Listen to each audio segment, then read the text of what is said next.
हमें मन से भी नहीं विचार करना है कि भगवान हम तो नहीं कर पा रहे, तुम उनको ऐसा कुछ दिखाना, तो वो भी हिंसा हो गई। हमें भगवान से भी प्रार्थना नहीं करनी है किसी बुरे काम के लिए। जिसने बुरा किया वो खुद भगवान निर्णय करेंगे, हम प्रार्थना ना करें भगवान से।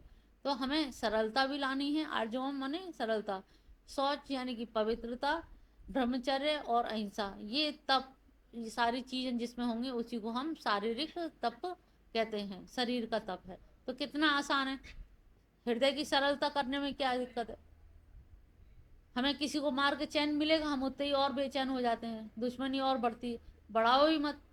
दूसरों को सम्मान देने में अपनी मानता ही होती है, कोई छोटे नहीं हो जाते। तो ये शरीर के तप हैं जिसको बहुत आसानी से भगवान ने कहा है।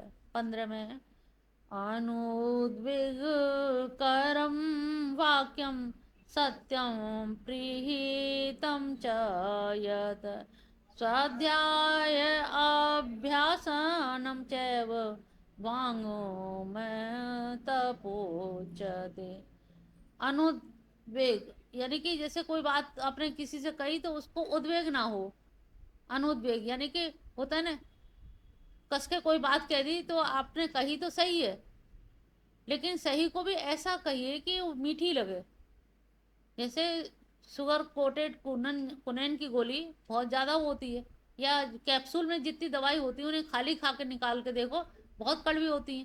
तो उस पर एक कैप चढ़ा दी जाती है कैप्सूल में, जिससे आपका आराम भी हो जाए, एंटीबायोटिक भी चल जाए, और दवाई भी कड़वी भी चली, कड़वी चली गई। तुम नहीं खाइए, कड़वी खाइए। तुम कहोगे हमने तो कड़वी नहीं खाई, कैप्सूल तो बड़ा मोटा मीठा था।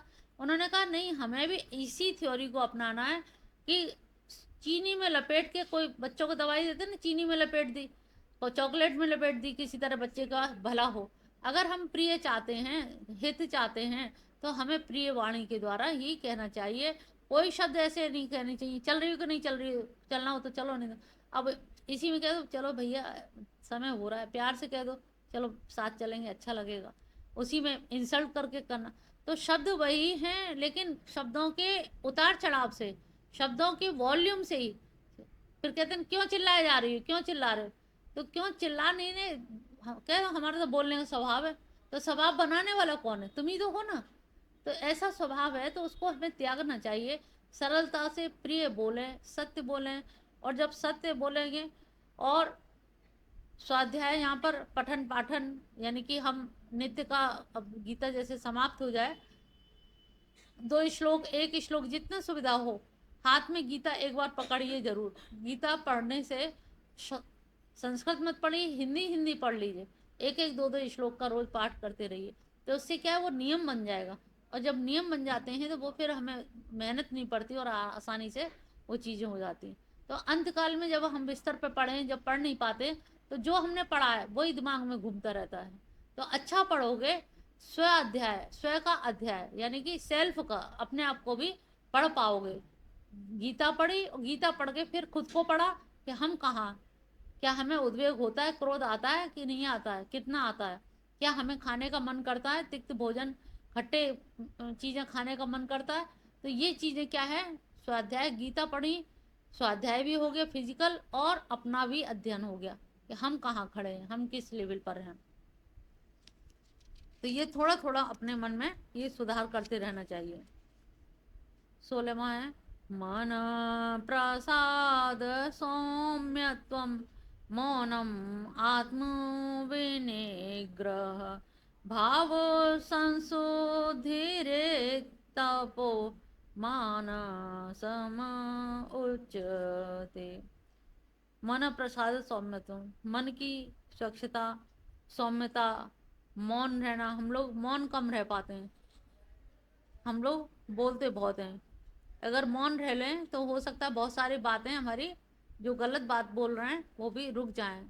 तो छोटी छोटी बातों का एक एक दो दो घंटे का भी नियम बना लो मौन रहने का, तो अभी बहुत फर्क पड़ जाता है। एक है हमारे परिचय में, तो रात के 9 बजे से सुबह 9 बजे तक वो मौन रहती हैं। तो रात के फोन नहीं अटेंड करने, सुबह भी बोलना नहीं, बिहारी जी के दर्शन करने। तो इससे एक चीज नियम बनाने से क्या है कि आप उसमें बंध जाते हैं। मौन आत्म निग्रह है, और अपने अंदर जो है निग्रह करना चाहिए, इधर उधर की चीजें आती हैं। भाव संशुद्धि, और भाव की संशुद्धि करना। जब भाव अंतःकरण पूर्ण शुद्ध होगा तभी प्रसन्नता होगी। और प्रसन्न रखने का सर्वोत्तम उपाय है कि मन जो सतत स्वयं को विचारवान समझता है वह उन विकारों के समूह को बाहर निकाल दे। हमारे दिन भर विचार क्या चलते हैं, अब भविष्य में अब क्या होगा, बिजनेस कैसे चलेगा, मकान कैसे बनेगा, गाड़ी कैसे आएगी। तो भविष्य की चिंता छोड़ दें, और अतीत में क्या हुआ, अरे उन्होंने हमसे ऐसा कहा था और ऐसा ऐसा हुआ। अब हम अतीत को याद कर रहे हैं, या तो हम अतीत में रहते हैं या फिर हम भविष्य में। हम वर्तमान में कभी रहते ही नहीं है। आप खुद अपनी परीक्षा लीजिए, बहुत कम समय होता है जब आप वर्तमान में रहते हैं। आप या तो पुरानी बात सोच रहे होते हैं, फलानी ने हमसे ये कहा, ढिकानी ने हमसे ये कहा, अब आगे मिलेंगी तो हम उनसे ये जवाब देंगे। तो पता लगा आप योजना बनाने में आगे पीछे की योजनाओं में ही लगे रहे, और उन योजनाओं का फल ये हुआ कि आपका वर्तमान बिगड़ गया, और वर्तमान बिगड़ने से फिर उसी से भविष्य बन गया, उसी वर्तमान से। तो ये वर्तमान ही तो है जो आपका प्रारब्ध बनाता है। तो आपने अपना प्रारब्ध बिगाड़ लिया। तो वर्तमान में ही रहना सीखिए। और वर्तमान में कैसे रहेंगे, आप जोर जोर से भगवान का भजन करते रहिए, होठ हिलते रहें। अगर मन में करोगे तो सो जाओगे, नींद आ जाएगी, तो गा गा के करते रहिए। गा के करोगे तो नींद भी नहीं आएगी, आलस भी नहीं रहेगा, और सब लोग खुश भी रहेंगे, घर का वातावरण भी सही रहेगा। अगर मुंह थक जाए तो थोड़ी देर चुपचाप बैठ के कर लीजिए। तो वर्तमान में रहने का मतलब यही है कि कृष्ण का नाम लेते लेते कृष्ण कृष्ण करते रहेंगे, तो ये हमारा वर्तमान शुद्ध बनेगा, और इसी से हमारा प्रारब्ध बनेगा, इसी से अगला जन्म, और इसी से स्वभाव बनेगा। तो इसको थोड़ा सा ध्यान रखें।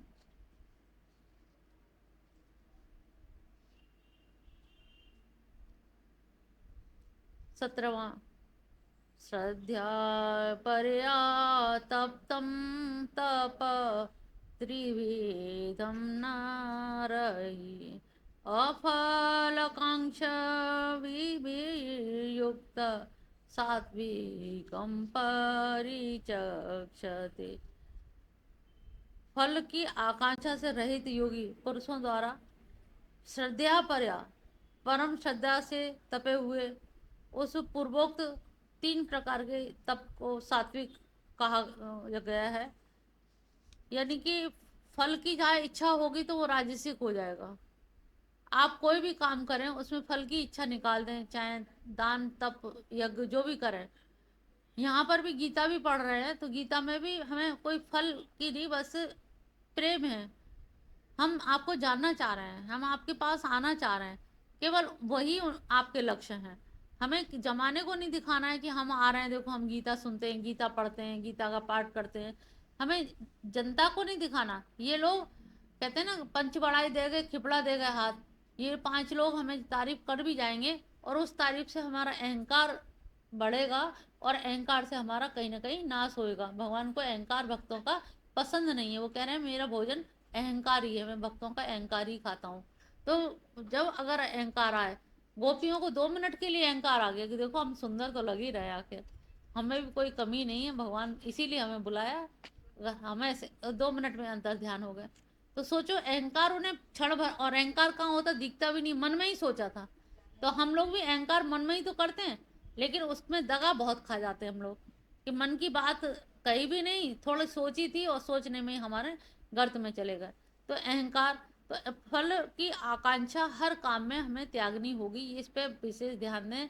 गीता का मूल सूत्र यही है कि फलाकांक्षा ना रहे। और पुरुषों द्वारा परम श्रद्धा से तपे हुए, तो श्रद्धा, अब इसमें भी एक तो फल की आकांक्षा नहीं है, लेकिन बेमन से भी ना करें, श्रद्धा, परम श्रद्धा भी हो। जब परम श्रद्धा होगी तो वो हमारा तप सात्विक तप कहा जाएगा। 18वां। सत्कार मान पूजार्थ तपोदम्बेन चैव यत् क्रियते तदहि प्रोक्तम राजसं चलम ध्रुवम। जो तप सत्कार के लिए, बहुत सारे लोग तप करते हैं कि हमें लोग मान प्रतिष्ठा देंगे, सत्कार मिलेगा, वाहवाही होगी, भक्तों की लाइन लगी रहेगी। इस तरह के वजह से जो फल की कामना से जो तप करते हैं, हम तो 24 घंटे उन्हीं के ध्यान में रहते हैं, उन्हीं का ही यजन करते हैं, उन्हीं का। तो इस तरह से दम्भ पूर्वक जो किया जाता है वो ना तो ऐहिक, चल और अध्रुव होता है, वो आपका यहीं की यहीं प्रशंसा मिल गई। अगर प्रशंसा मिल गई आपको यहीं की यहीं, तो वो आपका भजन नहीं माना जाएगा, वो तप राजसी हो जाएगा। क्योंकि फल की आकांक्षा इसमें क्या थी? मान, सत्कार, सम्मान, प्रतिष्ठा, लोक प्रतिष्ठा, समाज में मेरा नाम हो, लोग मेरी प्रशंसा करें, तो ये राजसी तप कहा गया है। तामसी तप के लिए कहा है मूण ग्राहेणात्मनो यत् पीड्या क्रियते तपः परस्योत्सानार्थ वा तत्तामम् उदाहतम्। मूढ़ ग्राहीण आत्मनो, जो तप मूर्ता पूर्वक दुराग्रह से यद पीड़िया क्रियते तप, इंद्रियों को संघात पीड़ित करके, बहुत जैसे बताया ना, ऐसी शरीर लटका लिया या एक ऊपर हाथ किए रहे नागा बाबा की तरह से, हाथ सूख गया तो लोग पैसे चढ़ाते गए, हाँ इस तरह से, मतलब जो, तो वो पीड़ित करने के लिए या दूसरों को नाश करने के लिए किया जाता है। कभी कभी ऐसा भी होता है ना कि हम इतने, बहुत से कहते हैं ना 40 दिन तुम ये कर लोगे तो तुम्हारे दुश्मन का नाश हो जाएगा। तो इस तरह से हम नाश की वृत्ति से भी अगर प्रेरित होकर काम कर रहे हैं, दूसरे का अहित करके भी हम कर रहे हैं, तो ये भी हमारा तामसी कहा कहलाएगा। और तामसी आप इसलिए कर रहे हैं क्योंकि आप मूढ़ हैं, आप जानते हैं कि ये गलत काम है, हमें नहीं करना चाहिए, लेकिन आप मूर्खता की वजह से उस कार्य को नहीं छोड़ते, पर पीड़िया दूसरों के लिए आप करते हैं, दूसरों को कष्ट देने के लिए। 20वां है दातव्यमिति यद्दानं दीयते अनुकारेण देशे काले च पात्रे च तद्दानं सात्विकं स्मृत। दातव्यमिति, हमें देना चाहिए, इस भाव से जो आदमी, जैसे ना यजन करना चाहिए, यज्ञ करना चाहिए, क्यों? क्योंकि हम मनुष्य हैं, क्षमता दी है, हमें गुण दिए हैं, हमारे है पास में, ऐसे ही हमारे पास में है, वो हमें दान करना चाहिए।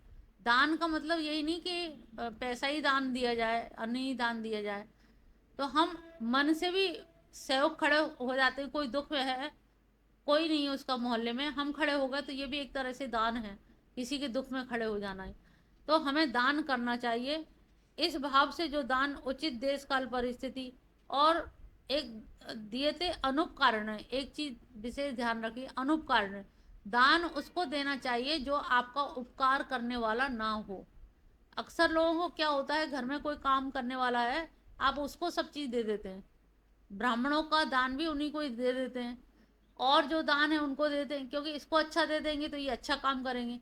तो जिस व्यक्ति को देने से आपका उपकार हो रहा है, वो आपका कहीं ना कहीं एहसान मानेगा, तो ऐसा दान नहीं माना जाता, दान की श्रेणी में नहीं आता।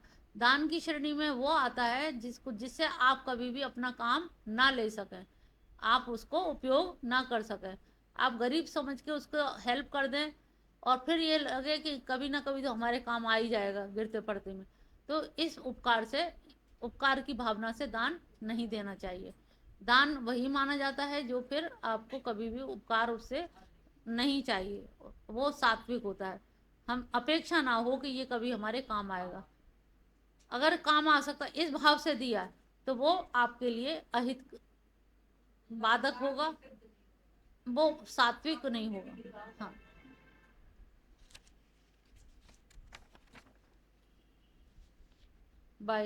21वां यत्तु प्रत्युपकारार्थ फलमोद्देश्य वा पुन दीयते च परिक्लिष्टं तद्दानं राजसं स्मृत।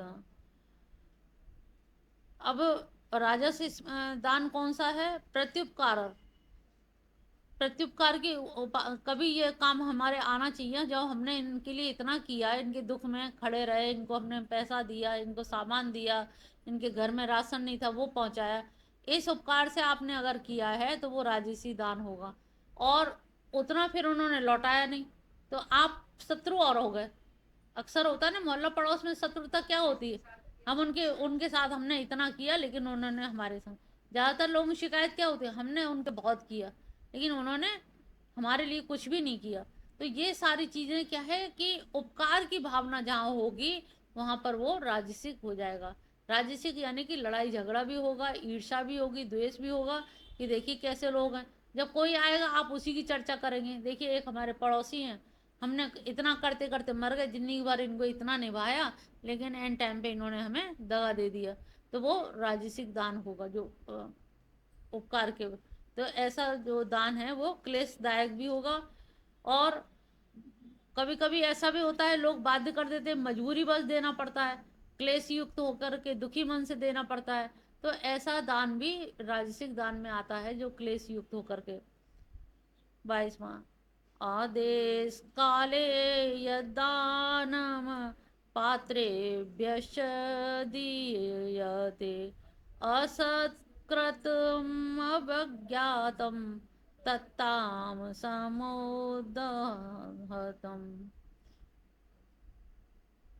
तामस उदाहतम, ये तामसी कहलाता है। कौन सा? जो अदेश काले, जो अपवित्र देश काल में, और अपात्र भ्यस्य दियते, अपात्र को दिया जाता है। पात्र नहीं, ना तो विद्वान है, ना ब्राह्मण है, ना पूजनीय है, ना आचरण उसका श्रेष्ठ है। तो ऐसे अपात्र को दान देने से भी आपका पैसा, अब वो आपका पैसा लेकर के वो गलत काम करेगा ही। और वो उसके गलत काम, जब हम कहते हैं किसी को दान दो तो दान किए हुए का फल हमें भी मिलेगा। अच्छे आदमी को हमने दान दिया, जब वो अच्छे का फल तुम्हें मिलेगा तो बुरे का पाप कौन लेगा? वो भी तुम्ही को मिलेगा। सही बात यही है। आप मतलब सोच रहे हो कि हमने तो वही गरीब समझ के दान दे दिया, लेकिन वो गरीब भी क्या है कि वो शराब पी लेगा जाके, अभी तो तरस आ रहा है, शराब पी के क्या करेगा, हिंसा करेगा, गलत काम करेगा, तो उसके भागीदार, क्योंकि फल जिसका पैसा होता है फल वहीं पहुंचता है। ये भी ध्यान रखना, जहाँ जिसका पैसा जहाँ लग रहा है, तभी तो लोग भंडारे वगैरह में दान क्यों दे देते हैं कि कुछ अंश उसका दान का हमें मिल जाएगा। लेकिन जब दान का, सात्विक दान का फल मिल सकता है, तो पाश्विक दान का फल हमें क्यों नहीं मिलेगा? उसका भी पाप का भागीदार हमें बनना पड़ेगा। अच्छे व्यक्ति को पैसा देंगे तो वो अच्छे काम में लगाएगा, तो हमें इनडायरेक्टली लगता है कि हमारा पैसा कहीं ना कहीं शुभ काम में लगेगा। और शुभ काम पता नहीं आड़े बड़े वक्त में ट्रक जा रहा है, इतनी दूरी रह गई, पता नहीं कौन सा दान पुण्य हमारे आड़े आ गया जो बचा लिया हमें।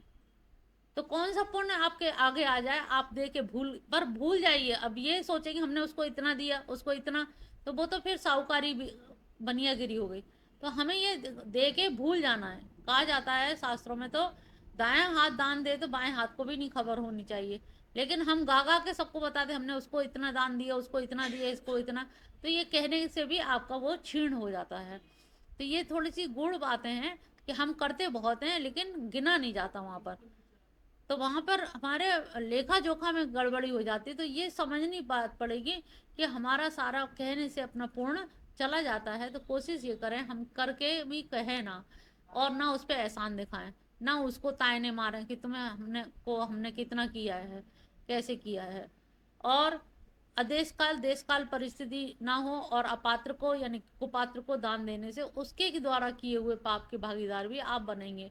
फिर आप कहते हो हमने तो कोई पाप किया नहीं, प्रत्यक्ष रूप से तो आपने नहीं किया, लेकिन ज्ञान ना होने की वजह से।